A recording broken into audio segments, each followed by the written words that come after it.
Hello दोस्तों, सोचिए भारत के किसी अज्ञात हिस्से में एक बेहद सुरक्षित सेफ हाउस है। इस घर के बाहर परिंदा भी पर नहीं मार सकता। इस चार दीवारी के अंदर एक ऐसी महिला छिपी है जिसे ढूंढने के लिए पूरे देश की खुफिया एजेंसी और कट्टरपंथी पागलों की तरह घूम रहे हैं। इस महिला के सिर पर मौत का फतवा है, लेकिन अचानक इस अज्ञात और गुप्त सेफ हाउस से एक संदेश बाहर आता है।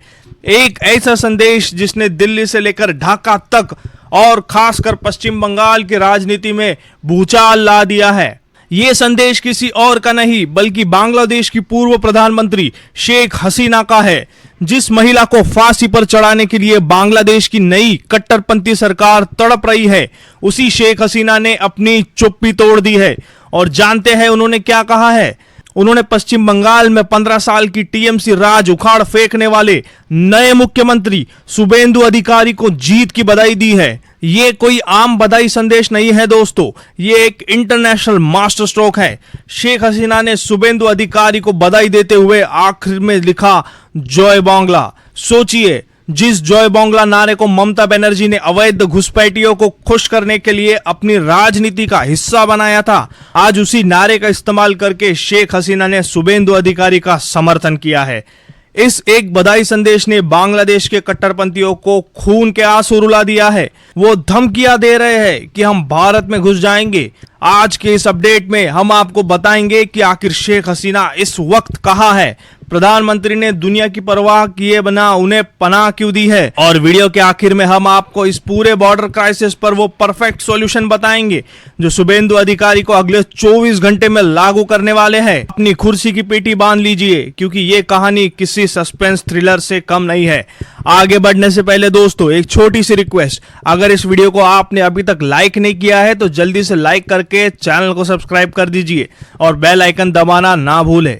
दोस्तों, शेख हसीना ने शुभेंदु अधिकारी को बधाई तो दे दी, लेकिन क्या आप जानते हैं कि इस वक्त शेख हसीना की अपनी जिंदगी किसी खौफनाक मोड़ पर खड़ी है। आइए आपको फ्लैशबैक में ले चलते हैं। अगस्त 2024 जब बांग्लादेश की सड़कों पर तख्ता पलट हुआ, शेख हसीना को अपनी जान बचाकर रातों रात ढाका छोड़ना पड़ा था और वो भारत आ गई थी। लेकिन कहानी यही खत्म नहीं होती। नवंबर 2025 में बांग्लादेश के इंटरनेशनल क्राइम ट्रिब्यूनल ने 78 साल की इस पूर्व प्रधानमंत्री को उनकी गैर मौजूदगी के लिए मौत की सजा सुना दी थी। और अप्रैल 2026 आते आते ढाका की नई सरकार ने भारत से आधिकारिक तौर पर शेख हसीना का प्रत्यार्पण मांग लिया। यानी बांग्लादेश साफ शब्दों में भारत से कह रहा है, शेख हसीना को हमारे हवाले करो ताकि हम उन्हें फांसी दे सके। कट्टरपंथी गुट पूरी तरह से पागल हो चुके हैं। उनका मानना है कि शेख हसीना भारत की प्रॉक्सी थी जिन्होंने बांग्लादेश में इस्लामवादियों को कुचल कर रख दिया था। आज अगर शेख हसीना भारत की कड़ी सुरक्षा में न हो तो ये कट्टरपंथी उन्हें मिनटों में खत्म कर दे। इस समय मौत के साये के बीच से जब हसीना का शुभेंदु अधिकारी के लिए यह बधाई संदेश आया तो ढाका के कट्टरपंथियों के जख्मों पर सीधा नमक रगड़ा गया है। दोस्तों, अब जरा सोचिए, एक तरफ बंगाल में ऐसी चुनी हुई बीजेपी सरकार बनी है जो अवैध बांग्लादेशियों को चुन चुनकर बाहर निकालने की बात कर रही है, और दूसरी तरफ बांग्लादेश की वो नेता है जो वहां के कट्टरपंथियों की सबसे बड़ी दुश्मन है।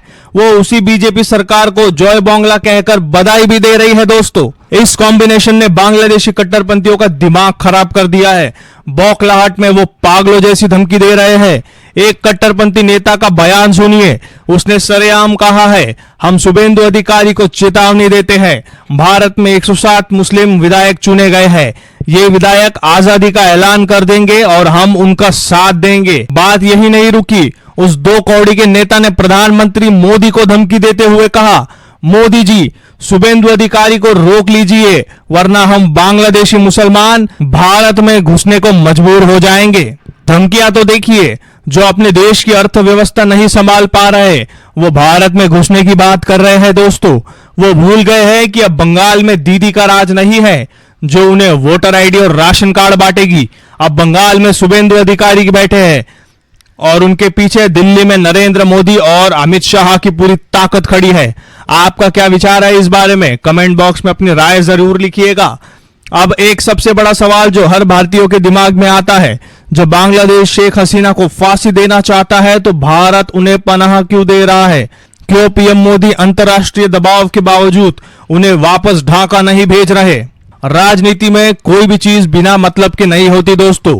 भारत के लिए शेख हसीना सिर्फ एक पूर्व प्रधानमंत्री नहीं है, वो भारत की नेशनल सिक्योरिटी की सबसे बड़ी गारंटी है।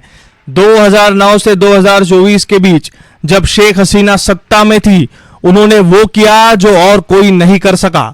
उन्होंने उल्फा और अन्य भारत विरोधी आतंकी संगठनों के उन कैंपों को तबाह कर दिया जो बांग्लादेश की धरती से चलते थे। उन्होंने आईएसआई के नेटवर्क को ढाका से जड़ से उखाड़ फेंका। हसीना ने भारत के नॉर्थ ईस्ट को सुरक्षित करने में जो मदद की है, उसे दिल्ली कभी नहीं भूल सकता। अपने वफादार दोस्तों को अकेला मत छोड़ो। Never abandon your loyal allies. अगर मोदी सरकार आज हसीना को ढाका के हवाले कर दे तो कल कोई भी पड़ोसी देश भारत पर भरोसा नहीं करेगा। शुभेंदु अधिकारी खुद कह चुके हैं कि हसीना पर मौत की सजा पाकिस्तान के इशारे पर सुनाई गई है, इसलिए चाहे कुछ भी हो जाए, भारत शेख हसीना को एक खरोज भी नहीं आने देगा। तो अब इस पूरे जियोपॉलिटिकल ड्रामे का सॉल्यूशन क्या है? एक तरफ बंगाल में घुसपैठियों का खतरा, दूसरी तरफ ढाका से आती धमकियां। इसका इलाज बहुत ही सीधा और बहुत ही ब्रूटल है। भारत शेख हसीना को एक स्ट्रेटेजिक लेवरेज की तरह इस्तेमाल करेगा। जब तक हसीना भारत में है, सुरक्षित है, ढाका की मौजूदा सरकार हमेशा खौफ में रहेगी कि कहीं भारत हसीना को वापस सत्ता में स्थापित करने का गेम न कर दे। द शुभेंदु अधिकारी एक्शन प्लान। शुभेंदु अधिकारी ने शपथ लेते ही साफ कर दिया है कि जो कट्टरपंथी भारत में घुसने की धमकी दे रहे हैं, उनका बॉर्डर पर बीएसएफ परमानेंट इलाज कर देगी। जो अवैध बांग्लादेशी पहले से बंगाल में मौजूद है, उन्हें शूटेड साइट के खौफ और सख्त नागरिकता नियमों के जरिए वापस खदेड़ा जाएगा। यानी खेल अब पूरी तरह पलट चुका है दोस्तों। शेख हसीना का शुभेंदु अधिकारी को बधाई देना इस बात का सबूत है कि भारत अब डिफेंसिव नहीं बल्कि पूरी तरह से ऑफेंसिव मोड में आ गया है। बंगाल के नए भगवा राज ने बांग्लादेश के उन कट्टरपंथियों को यह मैसेज दे दिया है कि अगर बॉर्डर की तरफ आग भी उठाई तो जो हश्र होगा वो इतिहास याद रखेगा। 15 साल का इंतजार खत्म हुआ दोस्तों। बंगाल अब बदल रहा है और इसके साथ भारत की पूर्वी सीमा की राजनीति भी हमेशा के लिए बदल रही है। शेख हसीना का वो सेफ हाउस और शुभेंदु अधिकारी की सीएम कुर्सी, ये दोनों मिलकर अब कट्टरपंथियों का काल बनने वाले हैं। दोस्तों, अब मैं आपसे जानना चाहता हूं, क्या आपको लगता है कि भारत सरकार को शेख हसीना को हमेशा के लिए भारत में शरण दे देनी चाहिए? क्या वो जो अवैध बांग्लादेशी भारत में घुसने की धमकी दे रहे हैं, उनका बीएसएफ द्वारा ऑन द स्पॉट एनकाउंटर होना चाहिए? इस पर हमने एक वीडियो भी बनाया है, आप हमारे चैनल पे जाके उसको देख सकते हैं। अपनी देशभक्ति और अपना गुस्सा कमेंट बॉक्स में जरूर दिखाइए। अगर आपको ये वीडियो पसंद आया हो तो इस वीडियो को लाइक करें और हर भारतीय के फोन तक पहुंचाने के लिए अपने व्हाट्सएप ग्रुप में शेयर करें। याद रखिए, आपके पास बहुत ताकत है दोस्तों, और हम सिर्फ खबर नहीं बताते, हम खबरों के पीछे का सच डिकोड करते हैं। ऐसे ही रोंगटे खड़े कर देने वाली अनसेंसर्ड न्यूज के लिए हमारे चैनल को तुरंत सब्सक्राइब करें। आप देख रहे थे मुंबई टुडे लाइव। मिलते हैं आपसे अगले अपडेट में, तब तक के लिए जय हिंद, जय भारत।